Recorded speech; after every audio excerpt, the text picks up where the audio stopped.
Esse vídeo aqui vai ser um apanhadão geral dos times brasileiros na Libertadores e na Sul-Americana. Vou tentar não me alongar muito para o vídeo não ficar muito longo, mas não vou falar do Fortaleza, do Vitória e do Bahia, porque já fiz vídeo específico sobre eles. Tem o pós-jogo Bahia e Inter e tem o último vídeo que saiu hoje mais cedo, falando do Vitória e do Fortaleza. Vou falar do resto, Botafogo, Flamengo, São Paulo, Palmeiras, enfim. Começando pelo Botafogo, cara. É o jogo que eu tenho mais propriedade para falar, porque é o jogo que eu assisti, de fato, que eu assisti o jogo completo. E assim, cara, aconteceu exatamente o que eu falei. Foi um jogo equilibrado, não foi um jogo fácil do Botafogo. O Botafogo poderia muito bem ter sido eliminado dentro de casa para a Universidade de Chile, para a Laú. E a Laú teve chance, o Botafogo teve chance, ambos tiveram chance. Mas o jogo começa, o Botafogo já quase abre o placar aos 3 minutos, um vacilo do jogador da Laú, que dá uma cabeçada para dentro da área, a bola sobra e o cara do Botafogo chuta para fora. E depois o Botafogo tem duas chances de gol. Uma com o Vitinho, que ele invade a área, chuta cruzado e bate para fora. E outra um pouco mais cedo com o Cuiabano, que ele recebe um cruzamento, perde o gol dentro da pequena área. O lado direito do Botafogo funcionou muito bem, Arthur Vitor e Vitinho. Tem dois jogadores ex-Bahia no Botafogo, né? O Gregory e o Arthur. O Gregory, inclusive, o Bahia quase contratou, acabando com o Botafogo. E aí, cara, tem um lance crucial para o jogo. Aos 25 minutos, o Jair é expulso. E aí você pensa, o Botafogo se complicou. Porque a Laú estava criando oportunidade, estava também ameaçando o Botafogo. Aí você pensa, o Botafogo pode ser eliminado. Aí passa um tempo, cara, o Botafogo aos 37 minutos abre o placar. O Savarino, que é destaque no jogo, também fez uma grande partida. O cara do jogo foi o Igor Jesus, mas o Savarino também merece destaque. Ele cruza, o Igor Jesus mete a cabeça na bola e abre o placar. Botafogo 1-0. E aí, chega o segundo tempo, a Laú já bota uma bola no travessão. E se aquela bola entra, eu acho que o Botafogo ia ser eliminado, tá? Eu acho que o Botafogo não ia conseguir reagir com um a menos em campo e ia ser eliminado. Mas o Botafogo dá sorte, a bola bate no travessão. E a partir daí é um jogo muito parelho, é lá e cá. A Laú tem chance, o Botafogo tem chance, ambos tiveram chance de gol. A Laú não teve uma chance claríssima de gol, o Botafogo teve. Mas enfim, chega na reta final, a Laú aos 85 tem uma bola cruzada na área, uma cabeçada que passou muito perto do gol. E o Botafogo, o torcedor do Botafogo também deve ter tido um infarto nesse lance, porque se aquela bola entra, o Botafogo estava fora. E enfim, o Botafogo não fez uma grande partida, mas foi uma partida ok. Ganhou dentro de casa 1-0, tá classificado, mas poderia muito bem ter sido eliminado também. Foi um jogo equilibrado, como eu já esperava, tá? Estatísticas para vocês.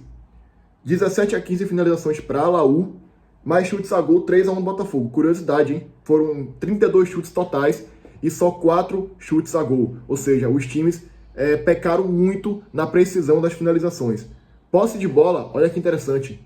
A Laú teve 65% de posse e o Botafogo 35%. Dentro do Engenhão. Mas o Botafogo passou e é o que importa. Posse de bola nem sempre dá resultado. O meu próprio Bahia teve o mesmo número de posse de bola contra o Inter ontem e não se classificou e foi eliminado lá no Beira-Rio.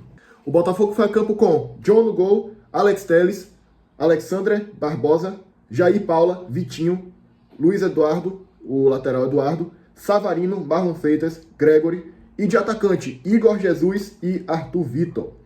O time do Botafogo é um time bom, tá? É um time com a maioria aqui muito boas peças em campo. É um time que tem tudo para chegar longe aí na Libertadores. No Brasileirão ainda tá mal, mas tava focando na Libertadores também. Enfim, o banco aqui eu não acho lá essas coisas, tá? Mas o time em si é muito bom. Eu acho que os únicos dois times no Brasil hoje que tem banco, um elenco em si, titular e reserva muito bom, é o Flamengo e o Palmeiras, não tem pra onde. Vamos falar agora do Flamengo. Eu não assisti o jogo, mas eu vi os melhores momentos agora. E assim, o Flamengo foi dominante contra o Deportivo Táchira no Maracanã. Se você ver só o resultado, você pensa, pô, foi sufoco, quase foi eliminado. Mas o Flamengo fez só um, poderia ter feito 2, 3, 4. Bate 60 minutos. Tá 0-0, tem aquela tensão. Pô, se não fizermos o gol, estamos eliminados. Mas o Flamengo ia fazer, cara. Era óbvio. Agora o Deportivo Táchira se segurou muito bem, muito bem. Quase segurou 0-0 e elimina o Flamengo. Mas enfim, o Luiz Araújo fez uma boa partida. Aos 10 do primeiro tempo, cai dentro da área, pede pênalti, o juiz não dá. Depois ele tem uma chance claríssima de gol, que ele bate cruzado e a bola vai para fora. E aí o Flamengo foi assim o jogo todo. No início do segundo tempo, bola de cabeça e o goleiro do Deportivo Táchira faz uma grande defesa, outro chute de fora da área, outra defesaça do goleiro do Deportivo Táchira, e enfim, o Flamengo foi extremamente dominante em campo. E aí, aos 65 minutos, o Flamengo tem uma falta, Léo Pereira aproveita muito bem a jogada ensaiada e faz 1-0, e ali o Flamengo garantiu sua classificação. O Táchira não ia empatar o jogo e o Flamengo poderia ter feito mais ainda. Ganhou só de 1-0, poderia ter ganho de 2, e aí, detalhe, ficou sem o primeiro lugar do grupo, porque a LDU deu 3-0 lá em Quito, jogando na altitude contra o Central Córdoba, era a lógica mesmo, e o Flamengo, por causa de um saldo de gol, ficou fora. Se tivesse feito pelo menos 2-0, ficava em primeiro, mas classificou, tá na próxima fase. Enfim, estatísticas aqui para vocês. 19-8 em finalizações para o Flamengo e 9-2 em finalizações ao gol, ou seja, teve uma precisão de finalizações maior também do que o Deportivo Táchira.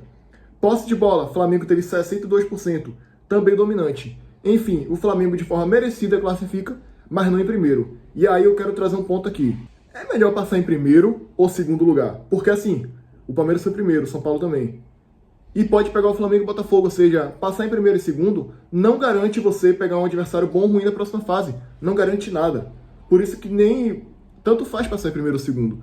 Porque você pode passar em primeiro e ainda assim pegar um Flamengo ou Botafogo da vida. Régua passada no Flamengo, vamos falar agora do São Paulo e do Palmeiras. Não tem muito o que falar, né? O São Paulo já estava classificado, tinha 11 pontos, fez seu papel dentro do Morumbi, foi aqui com o time titular, dentro de campo, Rafael, Enzo Dias, Sabino, Arboleda, Ferrarese, Wendel, Pablo Maia, Bobadilla, Lucas, Matheus Alves Nascimento, André Oliveira Silva.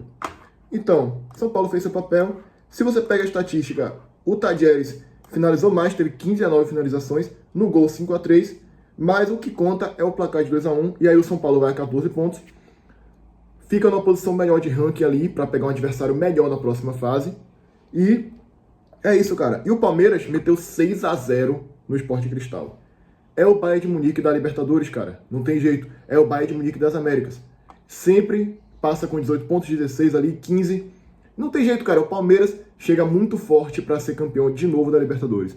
É um dos favoritos, assim, top 2 favoritos, Palmeiras e Flamengo. Não tem como. E o Palmeiras é mais favorito porque fez uma fase de grupos melhor do que o Flamengo. Foi uma massa completa do Palmeiras, tá? Teve muito mais finalização a gol, 54% de posse de bola, pressão de finalização muito boa, porcentagem alta.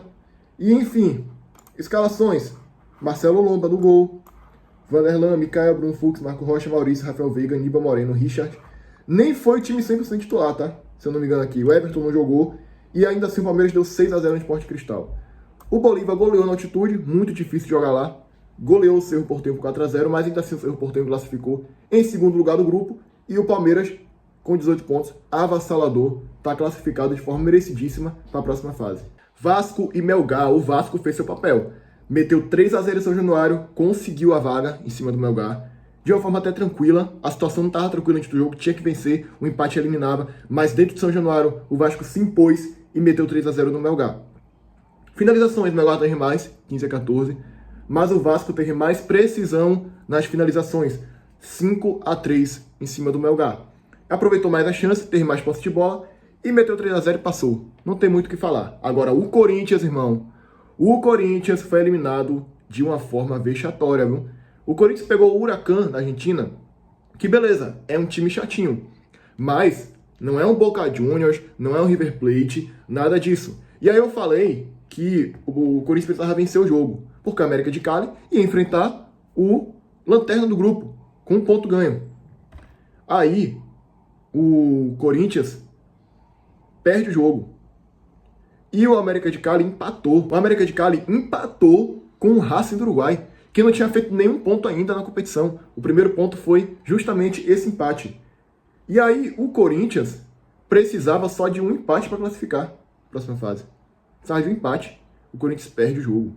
O Corinthians perde o jogo e está eliminado à Sul-Americana de forma inacreditável. O Corinthians foi a campo com Hugo Souza, que está convocado para a seleção, Fabrício Germán-Anglieri, Carlos de Menezes Júnior, Félix Torres, Ranielli, Ramalho, José André Martins, Breno, André Carrillo, Ángel Romero e Memphis Depay. Enfim, o Corinthians foi com o time titular ali e era para ter passado de fase, cara. Não existe, não tem como. Foi um vacilo tremendo que o Corinthians deu. Segundo as estatísticas, o Corinthians teve 65% de posse de bola, muito mais do que o Huracan, teve 15-8 em finalizações totais, e a gol o Huracan acertou mais, 3-2, e foi mais eficiente, fez 1-0 e eliminou o Corinthians, é isso que importa. Enfim, galera, esse foi o vídeo fazendo um resumão total dos outros times brasileiros na Sula e na Libertadores. E se inscreve no canal, deixa seu like, tô de volta mais tarde aí com mais vídeos pra vocês, e é isso.